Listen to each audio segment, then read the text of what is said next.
రాహుల్ గాంధీ ప్రజల్లోకి వెళుతుంటే బీజేపీకి ఎందుకంత భయం? రాహుల్ గాంధీ గుడికి పోవద్దా?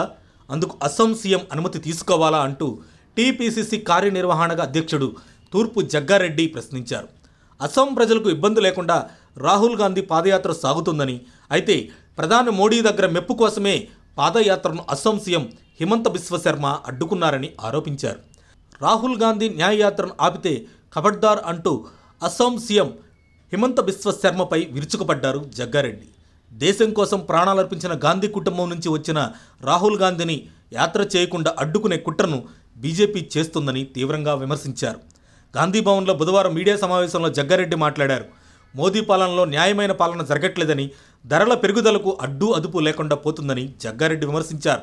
దీనిపై ప్రజలను సంఘటితం చేసే పనిలో భాగంగా రాహుల్ గాంధీ న్యాయ యాత్రను చేపట్టారని, అస్సాంలో రాహుల్ యాత్రను బీజేపీ వాళ్ళు అడ్డుకోవడం ఎంతవరకు సమంజసమని జగ్గారెడ్డి ప్రశ్నించారు. ఉద్దేశపూర్వకంగానే అస్సాం ప్రభుత్వం అక్కడ శాంతి భద్రతలను సమస్యను సృష్టిస్తుందని ఆరోపించారు జగ్గారెడ్డి. నిన్న మొన్నటిదాకా బతుకమ్మ పండగే లేనట్లు బీఆర్ఎస్ ఎమ్మెల్సీ కవిత బతుకమ్మ పేరుతో సినిమా చూపించిందని, ఇప్పుడు ప్రధాని మోడీ రామాలయం పేరుతో సినిమా చూపిస్తున్నారని జగ్గారెడ్డి విమర్శించారు. బీజేపీ నేతలు ఈ మధ్యనే కళ్ళు తెరిచి రాముల వారిని మొక్కాలని చెబుతున్నారని ఎద్దేవా చేశారు. రాముల వారు పుట్టిన తర్వాత బీజేపీ పుట్టిందా? బీజేపీ పుట్టిన తర్వాత దేవుడు పుట్టాడా? ఆ పార్టీ పుట్టి కేవలం 40 ఏళ్ళవుతుంది. సీతమ్మ రాముల వారు పుట్టి 4 యుగాలవుతుంది. ప్రధాని మోడీ, ఇక్కడ బీజేపీ నేతలు సీతారాముల కళ్యాణం చేస్తారో లేదో తెలియదు, కానీ నేను మాత్రం ప్రతి ఏటా సీతారాముల కళ్యాణం చేస్తాను అని జగ్గారెడ్డి తెలిపారు. అయోధ్య గుడికి అసలు కారకుడు బీజేపీ సీనియర్ నేత అద్వానీ అని, ఆయన దేశమంతా తిరిగి అయోధ్యలో రామాలయం కట్టాలని ప్రచారం చేశారని జగ్గారెడ్డి చెప్పారు. అలాంటి అద్వానీని కనీసం సన్మానించారా అంటూ బీజేపీ నేతలను నిలదీశారు జగ్గారెడ్డి. సొంత పార్టీ నేత అద్వానీ త్యాగమే గుర్తించిన బీజేపీ పార్టీ కాంగ్రెస్ పార్టీ నేతల త్యాగం గుర్తిస్తుందా అని ప్రశ్నించారు.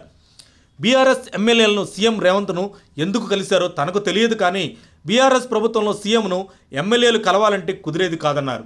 గత 9 ఏళ్లలో దక్కని అవకాశాన్ని సీఎం రేవంత్ 2 నెలల్లోనే కల్పించారన్నారు. గత 9 ఏళ్లుగా చేసిన తప్పులను కప్పిపుచ్చుకునేందుకే సీఎం రేవంత్ రెడ్డిపై బీఆర్ఎస్ నేత కేటీఆర్ ఆరోపణలు చేస్తున్నారని మండిపడ్డారు జగ్గారెడ్డి.